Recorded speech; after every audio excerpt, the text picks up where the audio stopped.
अच्छा एक बात, हम चाइना इंडिया की बात कर रहे थे, चाइना से हमें दुश्मनी करनी चाहिए कि दोस्ती? दुश्मनी तो हो ही नहीं पा रहा है। कौन दुश्मनी कर रहा है जरा बताइए तो। चाइना हमारे एरिया में घुस जा रहा है, हमारे यहाँ के मिनिस्टर बोलते हैं कि मार्किंग अच्छे से नहीं है ना इसलिए घुस गया है। क्या बेवकूफी है। हाँ, दुश्मनी कहाँ कर पा रहे हैं हम लोग, तो बस फेस वॉश कर रहे हैं कि नहीं ऐसा नहीं होना चाहिए। अक्साई चीन हमारा है, हम लोग पीओके के मामले में हम लोग शेर हो जाते हैं। सीओके जो चाइना को ऑक्युपाई किया कभी उस पर ठीक से चर्चा नहीं हो पाती है। सेला टनल का उद्घाटन करने जाते हैं, चाइना विरोध कर देता है। क्या मतलब बनता है? ताइवान को हम लोग एक्सेप्ट नहीं करते हैं एज ए कंट्री, किसके डर से? चाइना के डर से।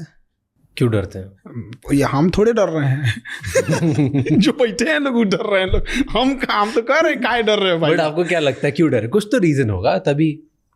अब डिप्लोमेटिक है, वहां पे शुरू से चला आया है। ऐसा नहीं कि मोदी जी डर रहे हैं, मनमोहन सिंह भी वही कर रहे थे। तो कई बार हम लोग ये कहते हैं ना, तो लोगों को लगता है कि नहीं ये कर रहे थे, वो भी वही कर रहे थे। तिब्बत चाइना ने कब्जा कर लिया था। पंचशील समझौता लेके जवाहरलाल नेहरू घूम रहे थे, चाइना ने पीठ पे खंजर मार दिया।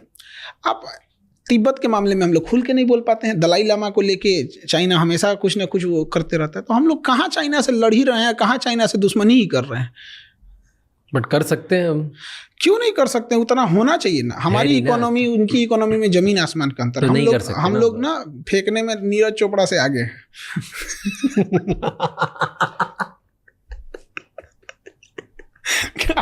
फेंकने में अगर ओलंपिक में बांसबाजी में होता ना तो गोल्ड मेडल हम ही लोग का रहता है। वो कोई छीन ही नहीं सकता था। आदमी टेंशन फ्री रहता, चल भाई